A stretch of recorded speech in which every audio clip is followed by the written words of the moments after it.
Hi, I'm Arsh. Welcome to the second video in this series where we are learning all about Kyverno and getting ready for the Kyverno Certified Associate exam. In the last video, I gave you an introduction about Kyverno and some of the different types of policies you can create with it. We also went hands-on and created these policies and saw how Kyverno blocked requests or allowed them to pass. In this video, I'm going to cover everything you need to know about installing Kyverno, the different configuration options you have when you install Kyverno, things you need to consider, and how you can upgrade your installation or uninstall Kyverno from your cluster. This video is going to be a little more theoretical and less hands-on than the previous one, but the topics and concepts we discuss here can be really important for the exam. Before we start, I wanted to plug in one thing. I write a newsletter which has useful articles, videos related to, cloud native and AI content, and it also has job openings and a programming puzzle in Golang. So if you're interested in that kind of thing, sign up for the newsletter and you'll find the link to sign up in the description of this video. With that out of the way, let's get started and learn about the different installation options Kyverno gives us. Alright, so I've created some beautiful slides in Excalidraw to explain the different concepts and make this topic a bit interesting, because I know studying about installation and configuration could get a little boring, but I'm going to try and make this as interesting as possible, I promise. You'll find the link for these slides in the description, so don't worry about, continuously taking screenshots or notes or that kind of thing. So when it comes to Kyverno, we have two installation options. One is using Helm and the other is using YAML manifest. Now, YAML manifest is something which we saw in the previous video where we were getting started and we installed Kyverno in our cluster using YAML manifest. When it comes to comparing these two methods, Helm is the recommended method which you should use for installation in a production configuration. We were just playing around with Kyverno and wanted to get started. That's why we went with the YAML manifest, because they were the easiest to get started. But why is Helm recommended for production? Well, it's because it has a lot of options which allow you to configure different things when it comes to Kyverno. And you can do that pretty easily using Helm and updating the values.yaml in Helm if you're familiar with that. If you're not familiar, don't worry, we'll see how you can do that. And you can even use the flags in the Helm CLI instead of editing the values.yaml. And we'll cover all of that later. But the point is that since Helm gives you convenient options for configuring your Kyverno installation, it is the recommended mode of installation. One thing you must take note of is that Kyverno must be installed in a separate namespace. You should not be installing Kyverno in the same namespace where you install your applications or where you deploy your other workloads. It needs a dedicated namespace. When it comes to actually deploying Kyverno, Kyverno has 4 controllers which it deploys. And if you remember from the last video, these controllers are basically pods which are running in your cluster via deployments. And I wanted to touch upon what each of these different controllers does and, if they use leader election or not. So the main component of Kyverno is the admission controller, and this is what handles the webhook callback from the API server. So when a request reaches the Kubernetes API server, then the API server, calls the webhook, and then that webhook then talks to the admission controller. And this is where the core logic of Kyverno is that, whether a resource should be allowed to be created based on the policies you have created or not. So this is the main component of Kyverno, and that is the admission controller. Now, this component does not use leader election. What does leader election even mean? Leader election is that if you have multiple pods of the same controller which is running the same controller, all of them can process the requests. So the inbound webhook requests, which are the admission review requests, if you remember from the previous video, they can be distributed and processed by all available replicas of this admission controller. The caveat here is that the certificate and webhook management functions part of this controller, they use leader election. That means only one replica of them can be used to process the certificate and the webhook management function requests. To understand this, you need some context about how certificates even fit into the picture when it comes to Kyverno. So Kubernetes requires all admission webhooks like Kyverno to communicate securely over HTTPS. And this means Kyverno needs to generate a TLS certificate and a private key. It also needs to rotate this certificate periodically and create secrets where the certificate and the key are present. Now, the thing is that all of these operations involved a shared state, which means the certificate secrets might be, multiple resources might be trying to act upon that or update their value. This means that you cannot allow multiple Kyverno replicas to perform them at the same time.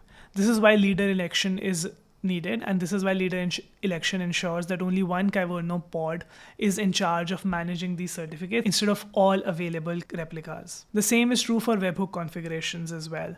So Kyverno includes the validating webhook configuration and the mutating webhook configuration, which we learned about in the previous video. But registering webhook paths and operations, like things like watching for creation of pods or updating on deployments.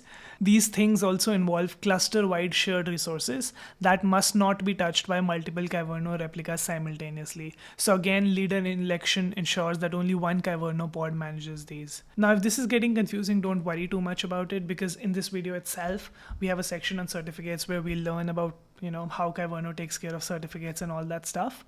But what you need to remember is that if multiple pods, try to generate or rotate certificates, they could overwrite each other's certificates and the secrets which are storing these certificates. And similarly, if multiple pods try to register webhook configurations, you could end up with race conditions or invalid configurations. The chances of happening of these things is rare, but it is critical. And that is why these two features use a leader election when it comes to admission controllers, but other features do not use a leader election. Now, coming to the background controller, this is responsible for processing of the generate and mutate existing rules.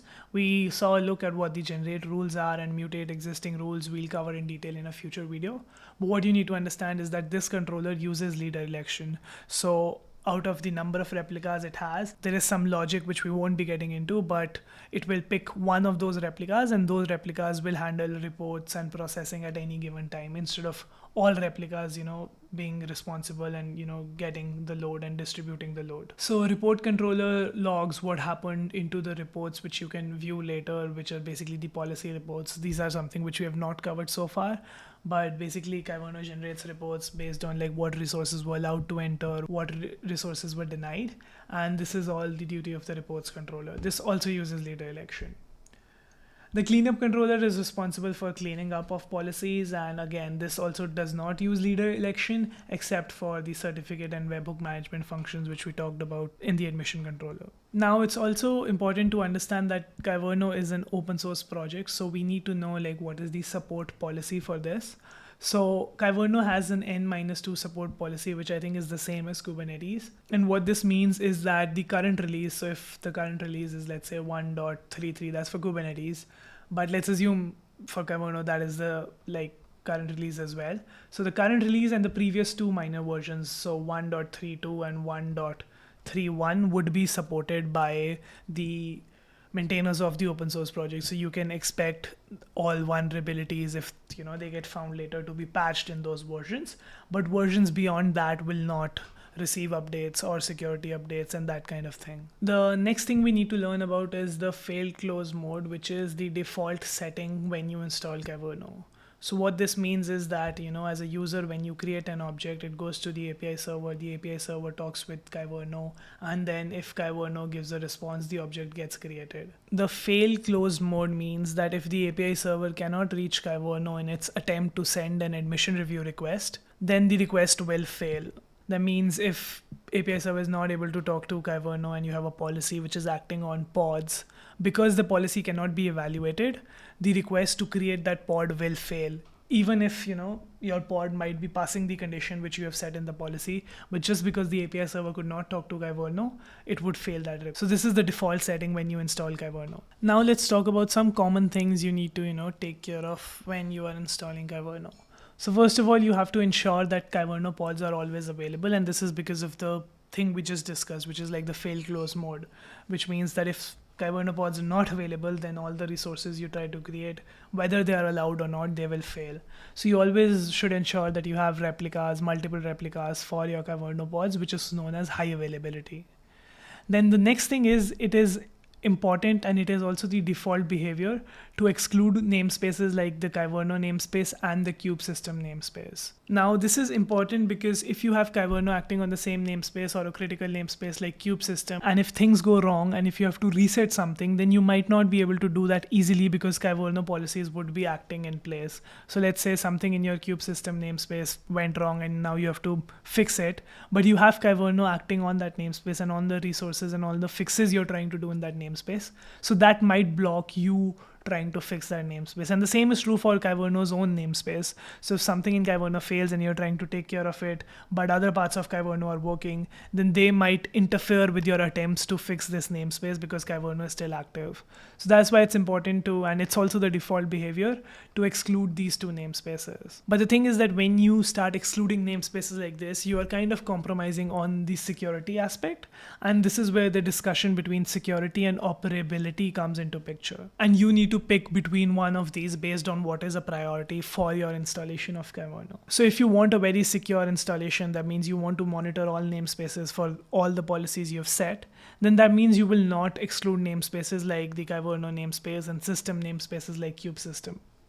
Now this is obviously more secure by default because now you are, ensuring that nothing which violates your policies can be created in these two namespaces. But that also means that if things break, you'll have a much harder time and Kyverno will not be able to fix itself. So Kyverno has the ability to fix itself in case things go wrong.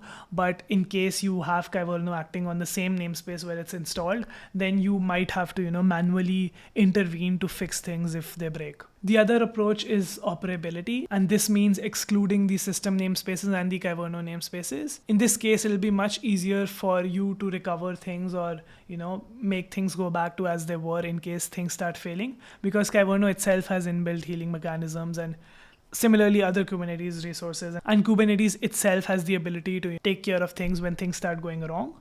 And since you have excluded these two namespaces, Kyverno will not interfere with that self-healing process, and that is why operability means that your cluster recovery would be much easier.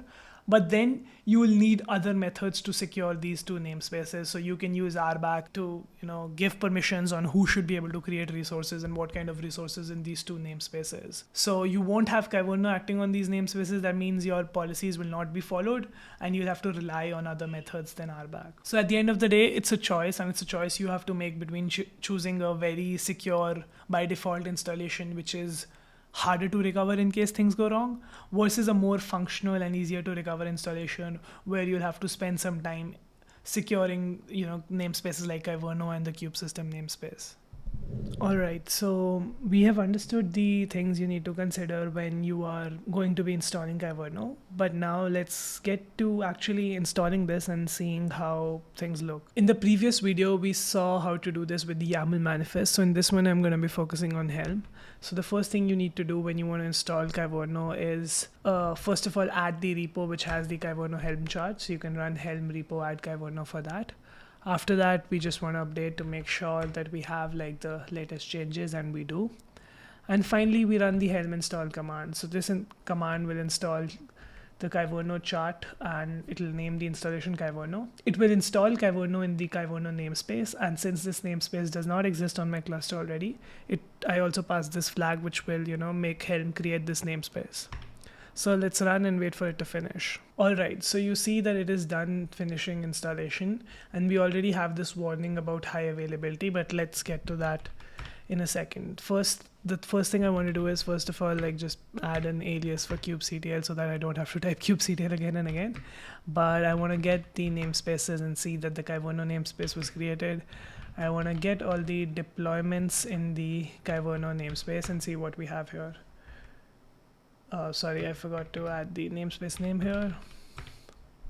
And we see that Kyverno has created deployments for the 4 different controllers which we looked at in the slides. One thing you need to understand is that since Kyverno is comprised of different controllers and each controller is, deployed as a separate deployment, then if you want to achieve high availability, you need to do that on a per controller basis. So a default installation of Kyverno, like the one we just did, installs those 4 controllers but has only one replica for each of their deployments. So this is not a highly available installation, because if anything were happen to any one of these replicas, that is any one of the admission controller pods, then our Kyverno installation would be down and requests will not be processed until another pod comes back in its place. So if we want to do a high availability installation of Kyverno, that is, we want to ensure that there are multiple replicas for each of the deployments for each of the controllers, then we can run this Helm command instead, which basically sets the values for the admission controller replicas, the background controller replicas, and the cleanup and report controller replicas. And you can change them based on like your cluster size, your needs, and whatever. But as long as you have more than one, that means your installation is technically highly available because you have multiple copies. But if you are, operating in a larger cluster, or if you have a lot of workloads in your cluster, then it might even make sense to have, 3 or even like larger values of replicas for these controllers, because if the scope of things going wrong is larger, you will want to have multiple replicas. So when we run this Helm install command, we see that we are first of all not getting that warning about high availability. And now if we do get deployments, we can see that our admission controller is still getting ready, but we have multiple replicas, and we can verify that by getting the pods in the Kyverno namespace as well. And here you see we have 2 pods for the report controller, for cleanup, background, and for the admission controller. They are still starting, so it'll take some time. Alright, so coming back to the slides, I have the 2 commands which we ran in the terminal to install Kyverno here for you to refer, but you can also find them in the Kyverno documentation. So basically, if you're just playing around and you want to try out Kyverno, it's okay to just go with the default thing and have 1 replica for each controller. But if you're going to use it in production, a highly available installation is highly recommended. But yeah, now let's talk about an interesting topic, and that is certificates and the role of certificates when you're installing Kyverno. So if you're not familiar with certificates, I won't be going into a lot of details, but I'll still make sure you understand what is happening here. So a certificate is basically like an ID card that proves who you are. So in the world of Kubernetes, if one service needs, to prove that they are legit or that they are who they claim to be, they show a certificate to, the other service. So in this case, Kyverno needs TLS encryption to communicate securely with the Kubernetes API server. And how does it get this TLS encryption? That is via certificates. To get that, you need something which is called a certificate authority. A certificate authority is like a trusted official who signs your ID card and says that, yes, I vouch for this person. So in Kyverno, basically, there are 2 types of certificates which are at play here during the installation. One is the CA cert. Now, this is the certificate of the certificate authority itself. And then the CA can issue leaf certificates, which are like basically the ID card which Kyverno actually shows and uses to talk to the Kubernetes API server. The Kubernetes API server, when Kyverno tries to talk to it, then it uses the CA certificate, the certificate authority certificate, to verify if Kyverno's leaf certificate is legit or not. And this is how Kyverno is able to securely talk to the Kubernetes API server over TLS. Alright, so when it comes to certificates, there are 2 ways to configure certificates for your Kyverno installation. The first is the default way, which is the easiest. In this case, Kyverno will automatically generate the self-signed certificate authority and the CA authority certificate, and then the leaf certificates as well, and then it will just use those for its webhook registrations. So basically, you don't have to take care of anything, and Kyverno does everything for you out of the box. And this is what happened when we run the Helm command as well just now. The caveat here is that when Kyverno installs those certificates expire after 1 year for the CA. So the CA cert, which we looked at earlier, basically this certificate would expire after 1 year, and the leaf certificates would expire after 150 days. But you do not have to worry about this because Kyverno will auto renew them before they expire. So essentially, you're just handing off everything to Kyverno to take care of. The other way is to install your custom certificates. And in this case, you need to create your own self-signed CA or use a known CA, and then you need to create the CA certificate and the leaf certificates. A common way to do that is using the step CLI. So step is a tool, it's on GitHub, you can find it, and you can use that to create certificates. The benefit of this approach is that you can set custom expiry periods. So you do not have to, go with the default of 1 year and 150 days for the leaf certificates. You can choose however longer or shorter you want that to be. Now, I'm not going into the details of everything, but I still want to mention these things in case they get asked in the exam. So there's something called subject alternative names, which basically are things you need to configure on your certificate when you generate it using the step CLI. And these basically tell which services the certificate is for. So all the Kyverno related services which you'll find in Kubernetes, like the Kyverno service, you basically need to add those names for this to work. After you've generated your certificates and added the subject alternative names, you then need to create Kubernetes secrets which will store these certificates. So if you replace the Kubernetes secrets, which Kyverno uses by default, with your custom certificates, then Kyverno will automatically use your custom certificates and not use like its default options. But in this case, you need to remember that you are the one who's going to have to take care of renewing the certificates when they expire based on whatever expiry you might have set. We talked about how you can configure custom certificates, but it's also important to understand why you would want to do this, because it clearly feels like configuring custom certificates is a lot more work than going with the default way, right? So here are some reasons why you might want to do this. So obviously it gives you more control, and thus it is a lot stricter in terms of security and trust requirements. Then if you have other services like Kyverno which need certificates, you can ensure certificate consistency across the cluster by having like a single certificate authority which is issuing certificates for all the things you're using. So if you're using Kyverno and let's say you're using something else as well which needs certificates, so if you configure your own certificate authority, then you're ensuring that both of them use the same CA cert and leave certificates by the same authority.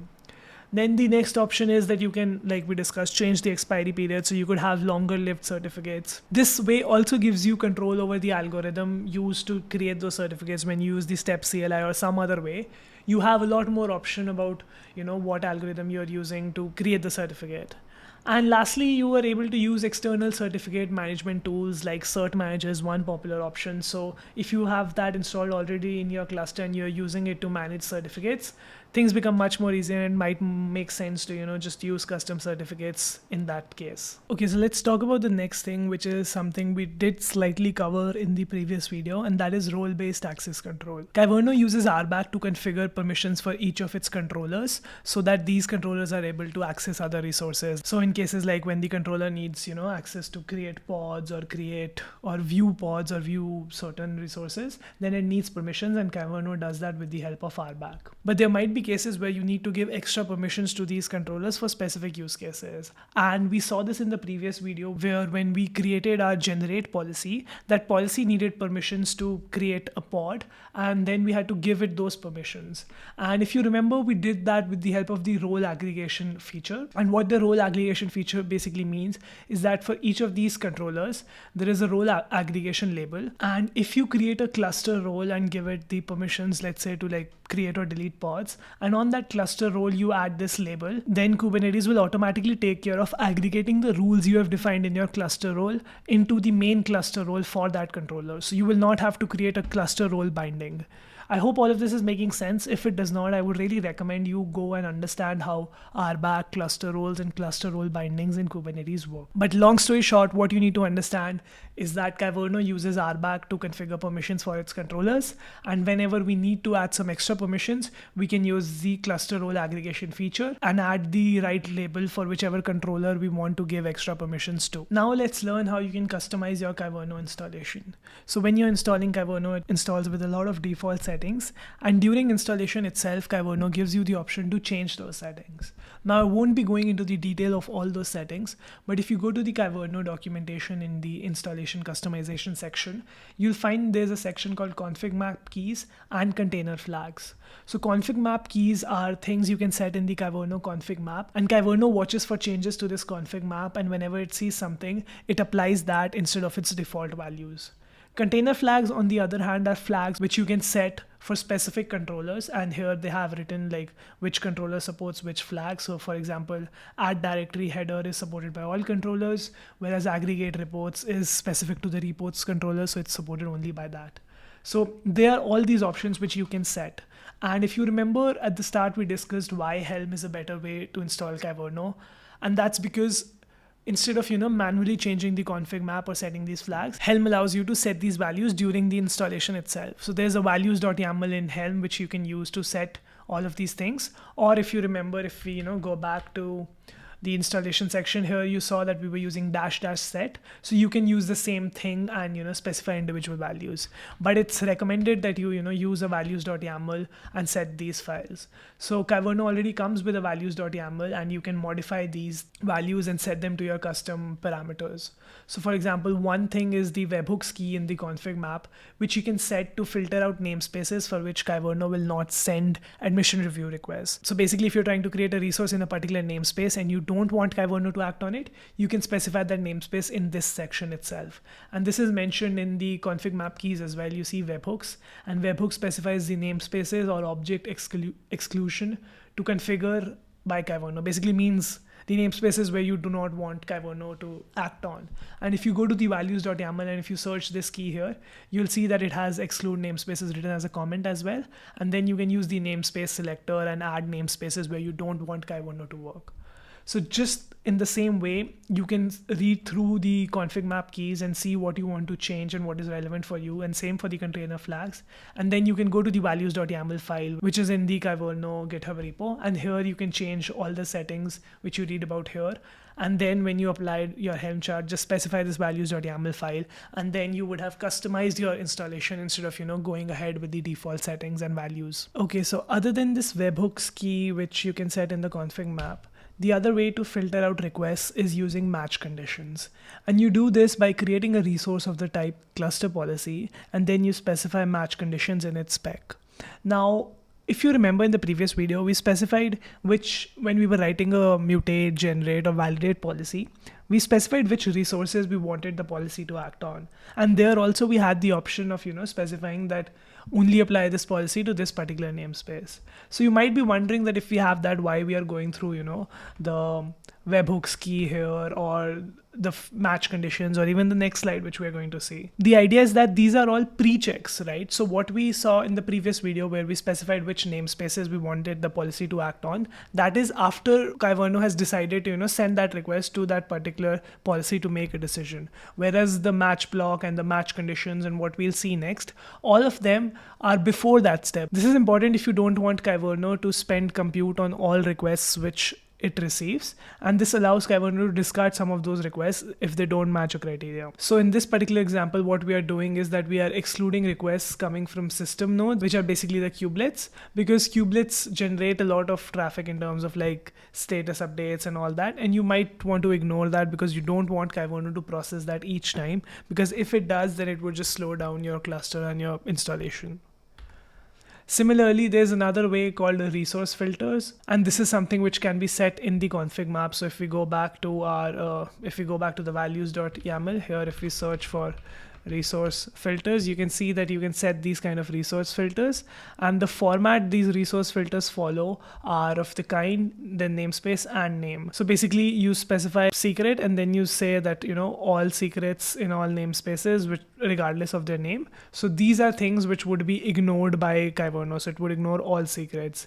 Why you would want to do this? Because like I said, when a request comes to Kyverno, then it will start computing and then it will start sending it to the relevant policies, whereas you might not want Kyverno to waste CPU cycles on things like secrets or maybe all kind of resources in a particular namespace. And that is why you can use resource filters to filter out those namespaces instead of wasting your compute on every request which comes to Kyverno. So now let's learn about some things you need to consider when you are thinking about scaling your Kyverno installation. You might think that if you have like a huge cluster with a lot of workload, you need to provide Kyverno with a lot of compute. But the caveat here is that Kyverno depends on the kind of policies you install and not the cluster size alone. So a very good example of that is that if you have a cluster which is running a lot of intensive workloads, maybe like 60,000 pods, but you don't have a policy which matches any pods, or you've specified, pods here because you don't want policies to act on pods, then in that case, Kyverno will not need a lot of resources. So it will have very low resource usage and you'll be able to get by with 2 or 3 replicas without giving them a lot of CPU and memory. But if you have like maybe lesser number of pods, but you are matching all resources and all requests which come to your cluster, then you are asking Kyverno to compute things a lot. And in that case, it needs more resources. So you need to consider if you want to, scale it horizontally or vertically. Vertical scaling basically means giving the existing pods more CPU and memory, whereas horizontal scaling means basically having more replicas of each kind of controller's pods. And that also helps with high availability. In case one pod goes down, the other can process requests. One last thing you need to consider when you're thinking about scaling Kyverno is that when you have a large number of policies, they can increase the load on etcd and the kube API server, which are part of your Kubernetes installation. So make sure that these pods for the etcd and the API server have enough room so that your cluster does not crash when you have a large number of Kyverno policies. So that was it about scaling Kyverno. Let's now understand if you want to upgrade your Kyverno installation from one version to a newer version, what that would look like. You can't just upgrade your Kyverno version by changing the image tag of each of the controllers or each of these resources, because it's not just the controllers which are responsible and part of Kyverno. Kyverno also has like custom resources which are like part of CRDs, and they keep changing as well when a version is released. So you need to use other methods of upgrading your installation than just updating the container image tag. And one thing to always note for all software and not just Kyverno is that please make sure to read the release notes before upgrading. And just like with installation, with upgrading also you have two methods. One is the YAML manifest. If you're upgrading in that case, then you have to uninstall the previous version and then reinstall. So basically you have to get rid of Kyverno in your cluster and then reinstall it using the latest YAMLs. Whereas if you're using Helm, you have a little bit more flexibility and you can directly use the Helm upgrade command here. Lastly, if you are uninstalling Kyverno for whatever reason, then again you can use the YAML manifest or Helm. If you're using the YAML manifest, this is the command kubectl delete, and then you point to the release which you installed. If you're using Helm, then just use the Helm install command and make sure to specify the namespace where you had originally installed Kyverno. So what happens, like we have discussed earlier, is that when you install Kyverno, it will install some webhooks. And when you try to uninstall Kyverno, it also tries to remove these webhooks on its own. But for some reason, if some important permissions are deleted, and if those permissions are deleted, then Kyverno might not be able to remove the webhooks because it will not have the permissions to remove them because the permissions got deleted in the first place. And in that case, you can run these commands yourself to delete the webhook configurations yourself if Kyverno is not able to do that. Okay, so that was it. We covered a lot in this video about all the different options you have when it comes to installing Kyverno, to things you need to consider when you are installing, like certificates and customization options, as well as how to scale, upgrade, and uninstall Kyverno. I know this video was a little theoretical than the previous one, but these were topics where you needed to, indulge in theory a bit, then see live demos for everything.